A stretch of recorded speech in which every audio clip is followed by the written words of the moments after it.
Each year in the United States, thousands of major crimes go unsolved. When the case has gone cold and police have nowhere to turn, they seek assistance from the public. This is a program dedicated to solving these cases.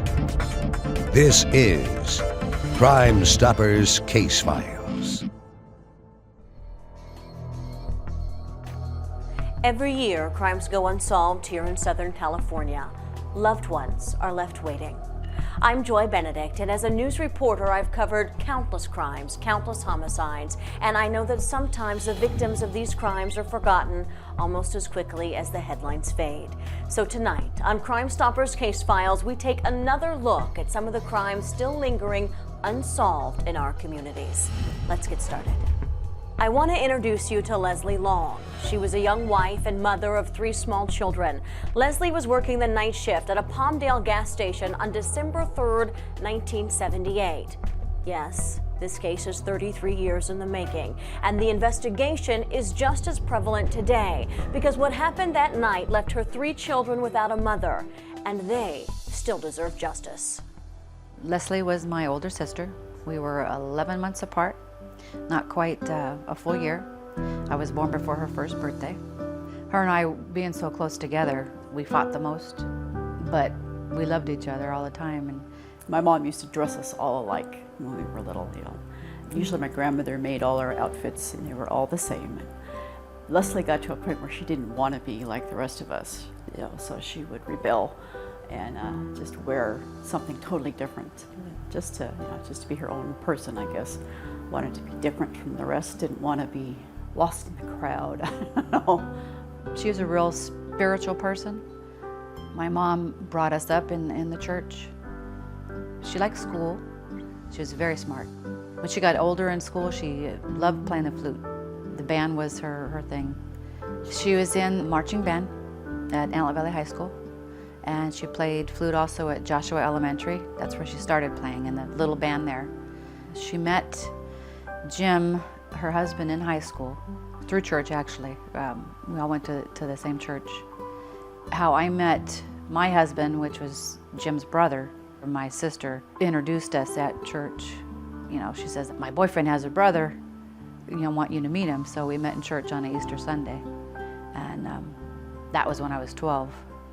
She ended up getting pregnant with her first child, and they ended up getting married in May of 1974. They were already married a few years before I married my husband, Mark, in 1976.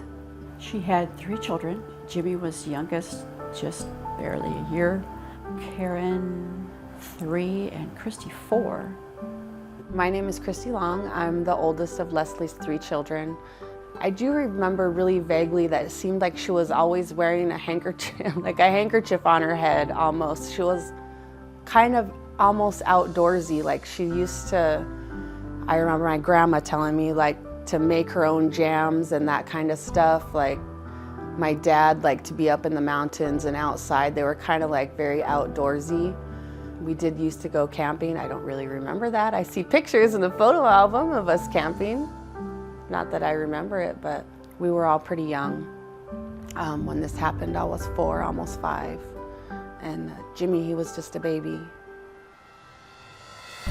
On December 3rd, 1978, between 9:30 and 10 o'clock p.m., Leslie Long was working a small gas station on the corner of Division and Palmdale Boulevard in the city of Palmdale.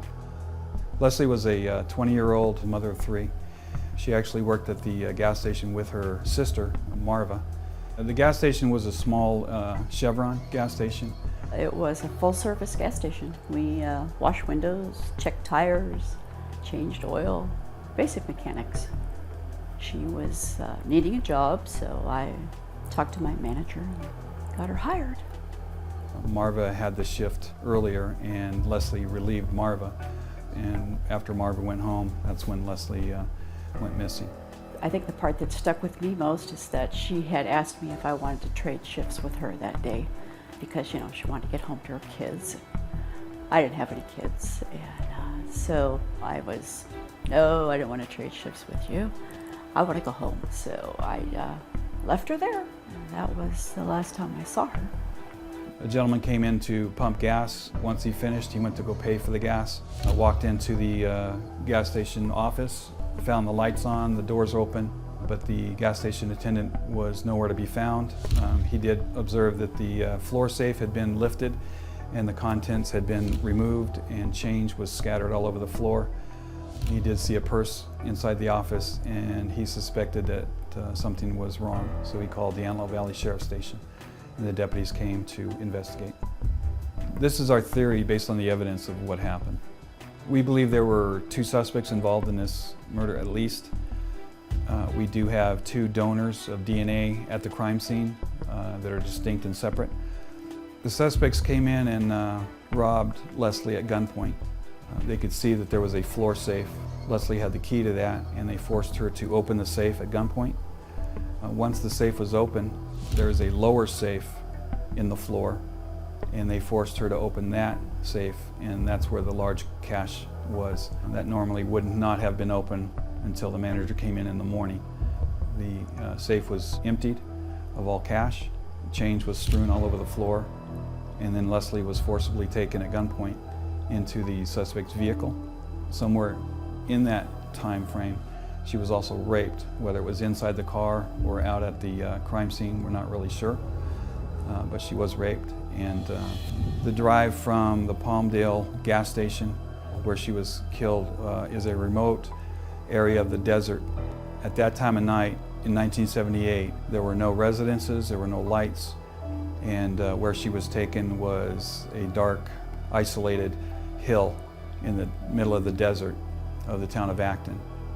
And then she was forced to kneel on the ground, and she was shot in the back of the head 5 times. From there, I just remember the days progressing that, we all were wondering about what happened and where she was, and trying not to worry too much for the kids' sake, to keep them calm, I guess. I just remember staying there at the house in Palmdale with Jim, with her husband, days after days, just being there to help him with the kids. And he would just sit and just kind of be in deep thought, He seemed scared and upset, that why would someone do this to my wife, to the mother of my children? Why would anybody take her away?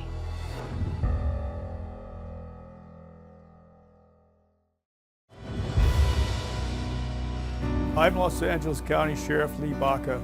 The Los Angeles Sheriff's Department has partnered with the LAPD and other municipal police departments throughout our county to form the Los Angeles Regional Crime Stoppers Organization.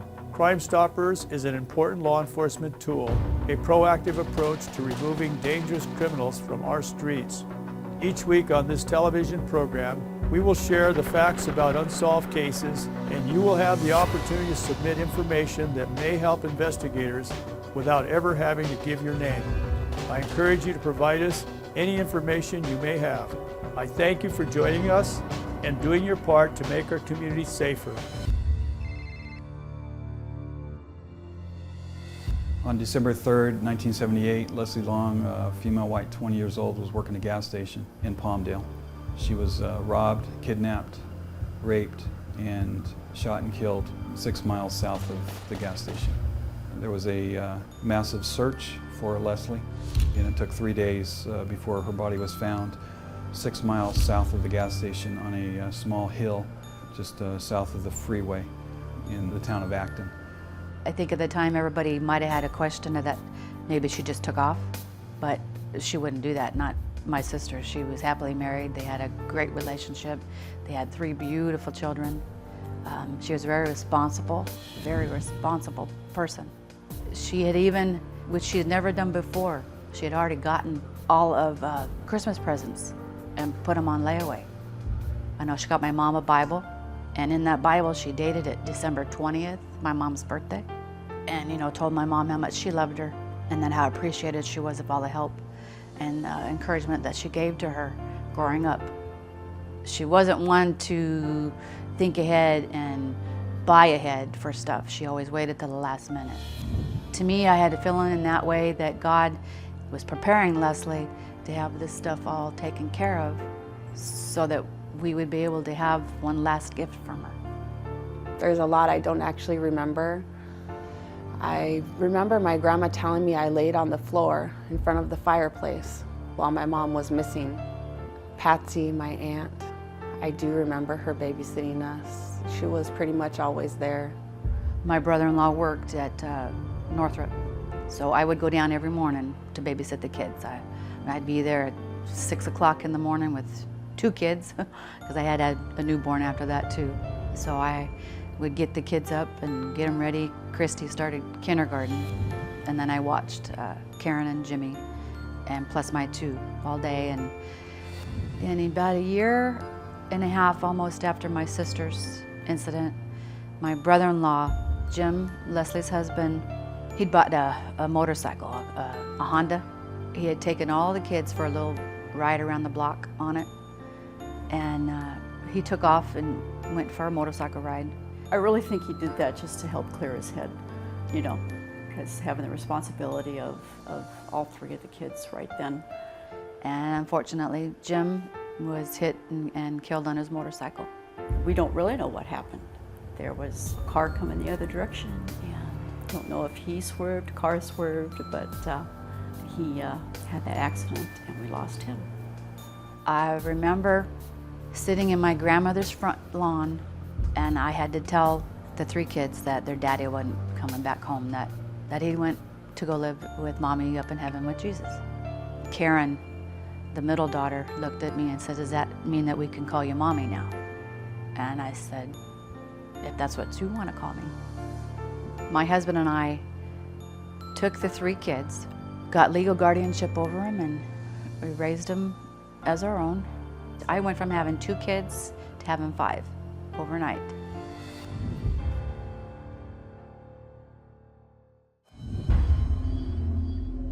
Behind me here is the actual gas station where Leslie was kidnapped from. The building is virtually the same as it was in 1978. It's been remodeled on the inside. Near the open sign was where her office would have been. The suspects entered the door behind me and robbed her of the safe that was on the floor inside the office area. And then they brought her out by gunpoint and placed her in a car and took off in this direction. We believe to the 14 freeway, which just is to the west of us, and then south on the freeway. The suspects executed Leslie Long, shooting her 5 times in the head. And in a horrible twist of fate, 1 year later, Leslie's husband Jim was killed in a motorcycle accident, leaving their 3 children without both their parents. I think Leslie and I were the closest out of all my sisters. And her and I talked one day, and she looked at me and says, "If anything was to ever happen to me and Jim, would you take the kids?" And I said, "Of course I would." And I said, "You would do the same for me, right? If anything happened to me or Mark, you'd take our kids." And so we had made that pact. We had the same family still, with my mom and my aunt being sisters and my dad and my uncle being brothers. The whole family was pretty much still the same. They chose to take the 3 of us in rather than let us go to different foster homes, which, of course, when I was young, I didn't think about, but now I'm pretty thankful that they chose to do that. I'm sure it couldn't have been easy for them. They were really young, and they had 2 kids already. There was 5 kids in 1 bedroom, 2 bunk beds and a crib, when we first moved in with them. It was a little rough, but I honestly don't even remember when I started calling them mom and dad. It just seems like they were always mom and dad. This has been so long. I mean, what did we say, like 33 years, old of a case, and this is something that we have never talked about, even within our own family. The first time that we met with Brian, the detective, was the first time me and my brother and sister had ever had a conversation about this in our lives. We never discussed that as children. I'm very proud of them. They're hard workers. They love people. They love the Lord. I've often asked myself that question, if she would be proud of me, and I think so, yeah. In 1978-79, the Antelope Valley Press covered this story extensively, and many people in the Antelope Valley probably are under the impression that this was solved already, because back then we had 2 prison escapees that escaped out of Northern California. They were believed to have been involved in this murder of Leslie Long. They escaped about 3 days before the murder occurred, and one of the escapees was actually doing life in prison for an identical crime where a gas station attendant was kidnapped, robbed, and killed at a remote area on a Sunday night. Because of the similarities, detectives obviously looked into these two escapees. Once they were recaptured, they were interviewed and made some statements that could have been implicating them in the murder. Recently with DNA, we tested the DNA that we have from the crime scene to these two escapees, and they both have been eliminated from the DNA donors of the crime. So they are no longer suspects in this case, and this case remains unsolved.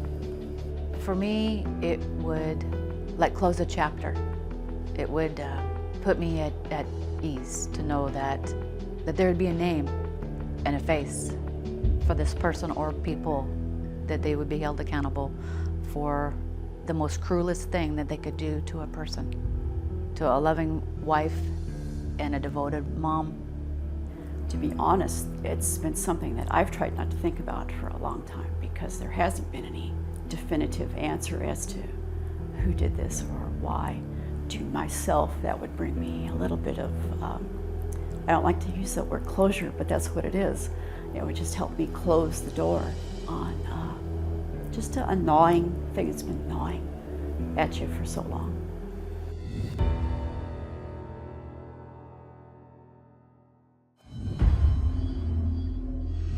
On December 3rd, 1978, Leslie Long was working a gas station in Palmdale.